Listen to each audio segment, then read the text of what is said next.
Magandang araw po sa inyo lahat. Ako po si Banat Bayat. Ito na nga pag-usapan natin mga mainit na issue. Naka ba? Ang dami ho na mga mainit na issue. Halimbawa na dyan yung impeachment. Naku, talaga nag-iinit. May bagong tayong update. At syempre pag-usapan din natin yung false witness. Nako! As in false, ha? P-U-L-S. Hindi. False witness po, mga kababayan. Yung paandar ni Ontiveros. Nako, meron din pa tayong ibubunyag dyan. Easy. At pag-usapan din natin yung banat ni VP Sara Duterte at tinawag silang bobo. Akala siguro ni Gadon na siya lang ang pwedeng gumamit nun. Hindi, totoo naman kasi yung kay VP Sara Duterte. Yung talagang spokesperson ng Malacanang, tila medyo, ewan ko, ayoko naman sabihin bobo. Pero medyo mahina lang. Huwag naman bobo, Banat Bay. Masyado namang hard yun. Mahina lang ang comprehension. Let's make it in a very light, naman. Baka sabihin naman niya, grabe ka naman, Banat, makabobo. Wala kang karapat na magsabi ng bobo kasi hindi ka abogado. Si VP Sara lang may karapat na magsabi ng bobo siya. Dahil siya, abogado siya. Kaya tayo, ang sasabihin lang natin, mahinang nilalang. Lahat sila mahinang nilalang, Yung isa mahina sa prinsipyo, mahina sa gawa, sinungaling. Ito namang isa mahina sa komprehensyon. Mahinang nilalang talaga, di ba? Kaya kapag usapan natin yan, mga kababayan, dahil mainit na issue. Pero bago yan, painitin na kagad natin. Meron pong bagong revelasyon po si Topacio. Naka, Topacio! Ikaw talaga, oo. At meron siyang challenge dito kay Ontiveros. Pakinggi. Katulad yan si Rizzo Ontiveros. Diba, may lumabas na witness na siya daw ay binayaran para siya ay mag-testify kay Apollo Kibuloy. Laban kay Pastor Apollo Kibuloy. Alam niyo po, hindi na po ako nagugulat dyan Kasi ako personal, nakausap kami. Sandali. Bago mo ituloy, para medyo mag-relax tayo. Ito, alam niyo 'to ginagamit ko. Inhaler galing sa Thailand. Hindi po ito sponsor baka akala niyo sponsor. Kasi marami na akong ginagamit na inhaler, iba-iba, merong ganito. Kaya, inhaler. Alam mo naman tayo, nagpapabudol din tayo sa TikTok. Sa TikTok lang. Sa politika hindi tayo papabudol.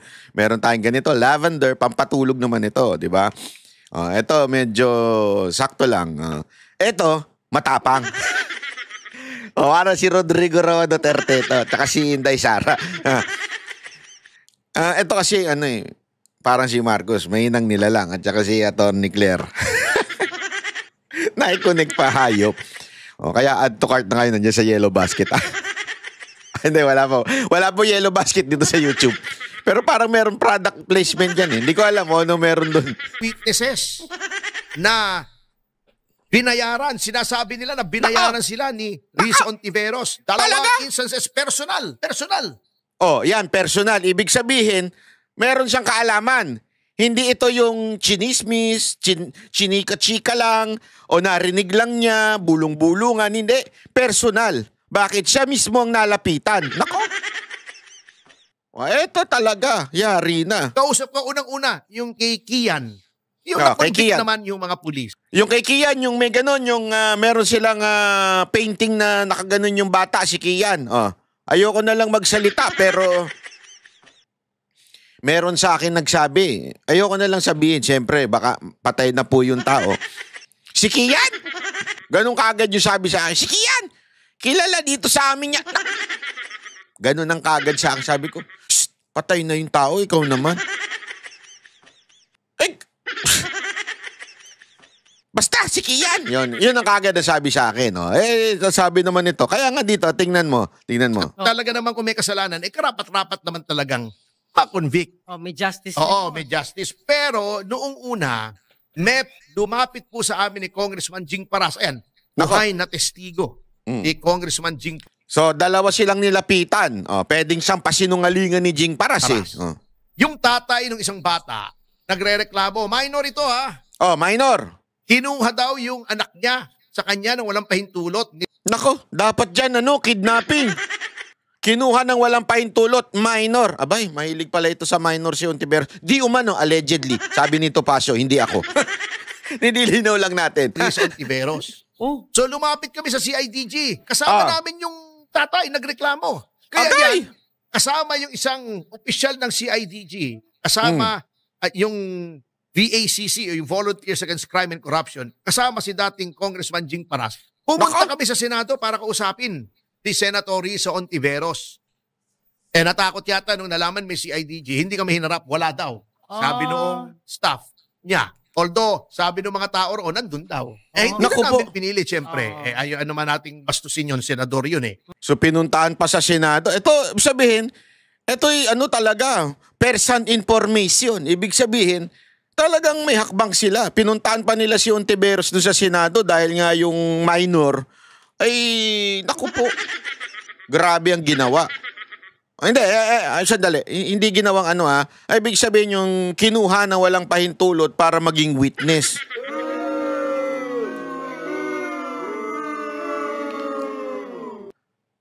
Meron pala itong pattern. Ano bang ang tawag doon sa mga may pattern? Hindi, yung may mga pattern, di ba sa Amerika, mga napapanood natin sa pelikula, anong tawag doon? Yung kunwari, may pattern siyang pumapatay ng tao. Anong tawag doon? Serial killer. Ibig sabihin, may pattern. Paano kaya kung may pattern, magtanim ng witness? Anong tawag doon? Serial witness. Planting. O baka naman na serial liar, pwede rin. O serial kidnapper, pwede rin. Hindi natin alam, pero Ontiveros, kailangan mo nang sagutin ito kasi ito mismo si Topacio, abogado. Kaya nga may dare siya sa dulo. Tingnan ninyo yung dare niya sa dulo, ha? Senator of the Republic. That's number 1, ha? Number 2, yung sa Farmally. Diba, hinarap namin sa media. Yung Nako. isang witness na sinabi, binigyan siya ng pera, binigyan siya ng e-bike ni Riz Ontiveros sa Binigyan ng pera, binigyan ng e-bike? Maging witness? Ano kaya e-bike yun? Ducati kaya yun? Kasi lintik yung presyo ng e-bike ng Ducati, ha? Nakakita ko. Grabe. Dinaig pa ang big bike. Hindi. Pero ano kaya ang e-bike yun? Baka naman yung e-bike na tigga 20 mil lang ang binigay sa inyo. noong abogada na connected kay Riz Ontiveros, miyembro ng kanyang staff.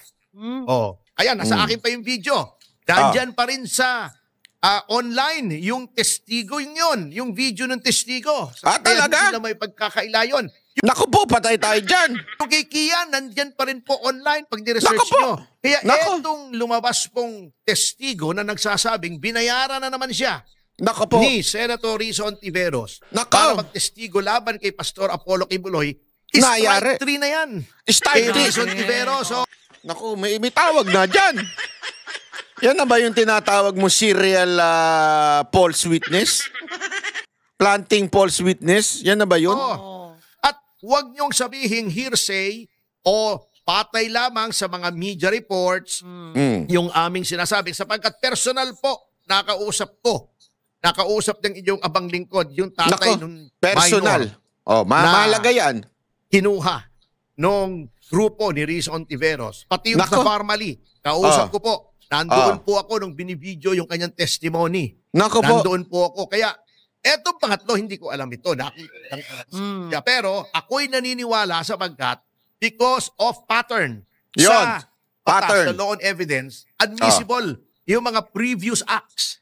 Nako, grabe Sa mga batas daw, ang ganda nung sinabi ni Senator Topacio. Ay, Senator. Di ba ang ganda na sinabi niya sa korte daw, kinukonsider ang pattern. So, kunwari, pattern na may nangyaring patayan, ikaw involved doon, patayan dito, ikaw involved doon, patayan dito. Same yung klase ng pagpatay, di ba? Tapos dito, ikaw yung naprove. So, ibig sabihin, may pattern. Patay tayo dyan. To prove pattern. Halimbawa, ikaw ay inakusahan na binubugbog mo yung asawa mo. Nako. Binubugbog mo yung girlfriend mo. Okay. Paglalabas so ng Girlfriend ka pa, bubugbugin mo naman. Na sinabi, nabugbog din po ako. Hindi yun pwedeng ebidensya na guilty siya na binugbog niya yung kasalukuyan niyang girlfriend. Okay. Pero, evidence yun to show pattern. Pattern of behavior. At ang pattern po ng behavior ni Rizzo Ontiveros ay talagang mahilig po siyang magbayad ng testigo. At dapat po yan ay imbestigahan ng Ethics Committee ng Senado. Ayan, at siguro dapat. ay papayo ko dito sa abogado ni Pastor Kibuloy na naghain ng Ethics Committee complaint pagdating ng 20th Congress dun sa Senado. Nako. Attorney Torion, yung pinakamalupit na abogado ng dyan sa KOJC. Maganda mag-hain ka ng ethics complaint, 'di ba? Dito kay Ontiveros para sobra ito, hindi maganda ito. Kung totoo ito kung totoo ito, hindi maganda ito, mantakin mo isang senador. At saka ang dami pang involved diyan. Na-involved dyan yung sinasabi, si Torre nandun din daw. At saka yung Office of the President through the Office of the Special Assistant to the President. So ibig sabihin, this is a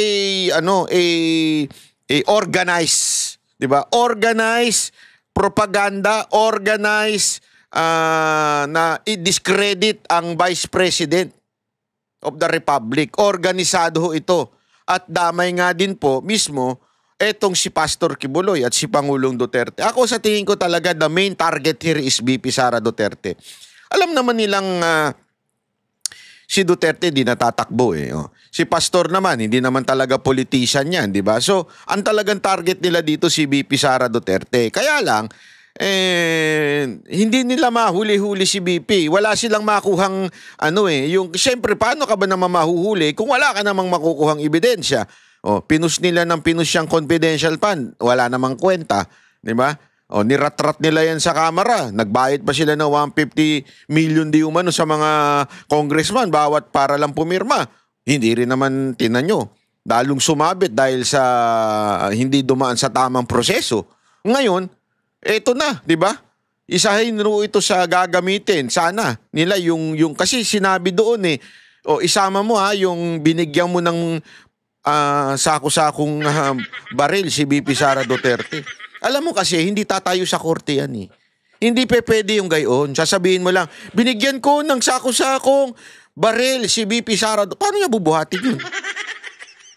Nasa ibibig yung isa, nasa paa yung isa, nandi dito sa dalawa yung nakaganon, sako-sako, dami niyang daladalang baril.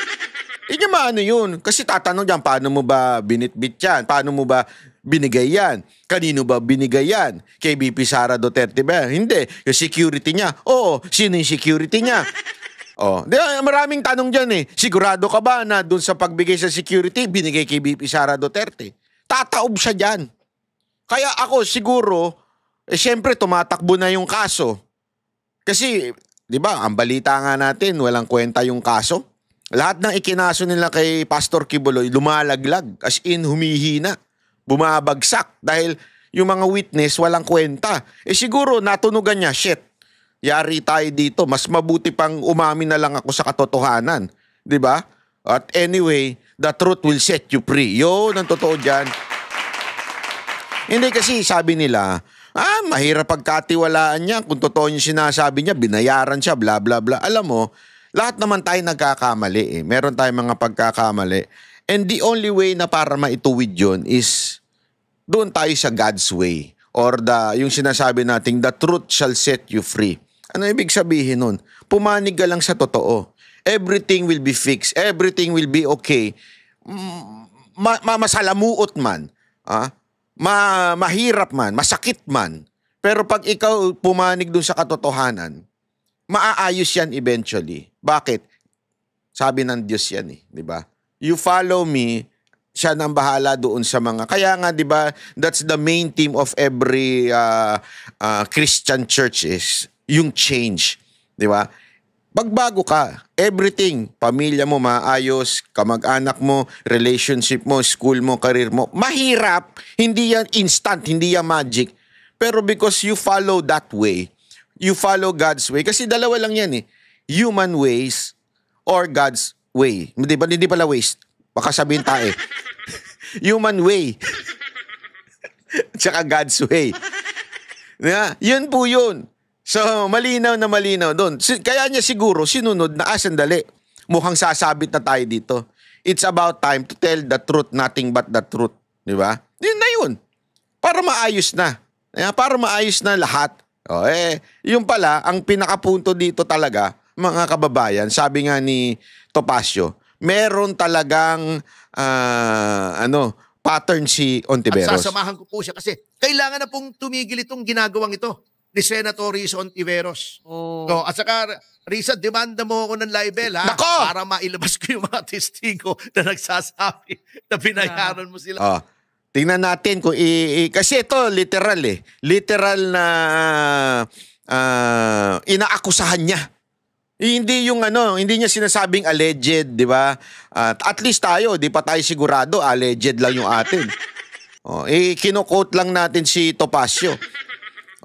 Eto, hindi niya sinasabing alleged. Talagang ako mismo witness. Pinuntahan ko pa nga si Senator Ontiveros kaya lang itinago ng mga staff. Pwede niya talagang kasuhan ng libel ito. Kaya nga hinahamon niya, sige na, kasuhan mo ako libel. Kasuhan mo ako libel na magkaalaman na mailabas ko yung ebidensya. Payari siya dyan. Pag hindi siya kinasuhan, alam na this. Alam na natin.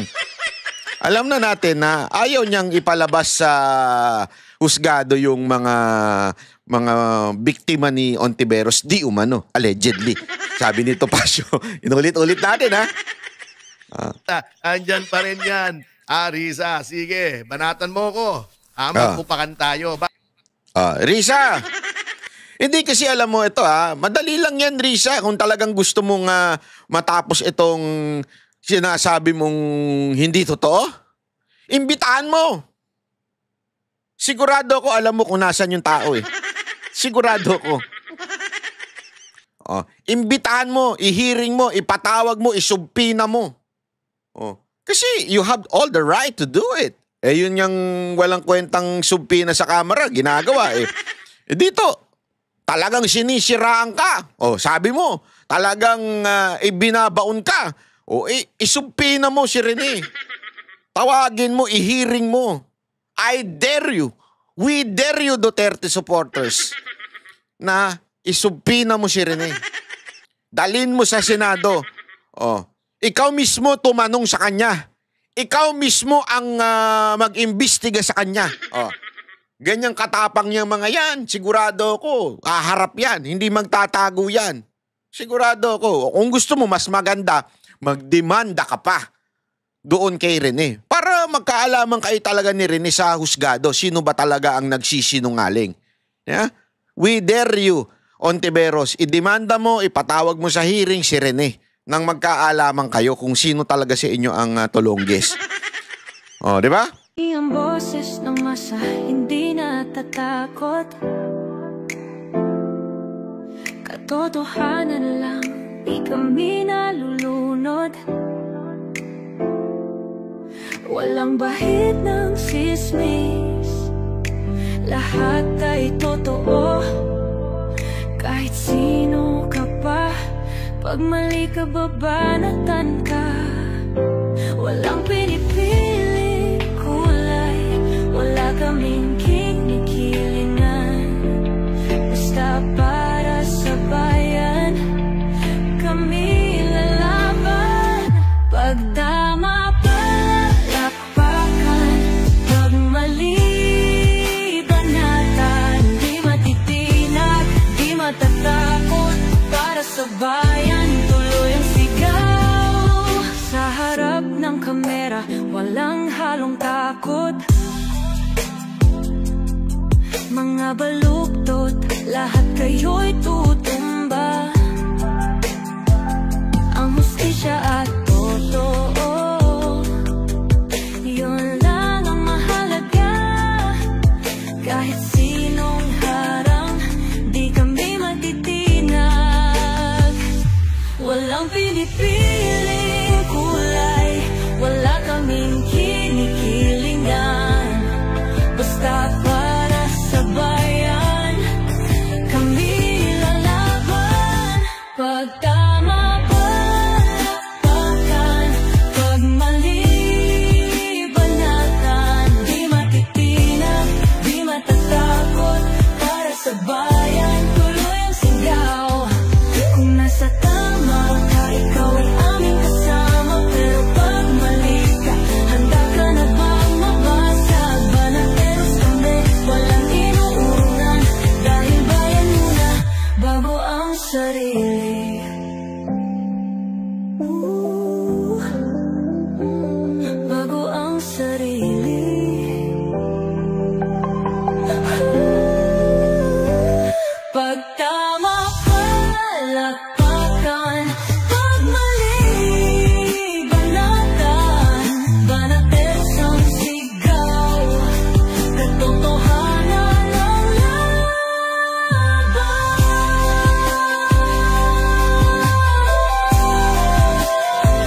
Walang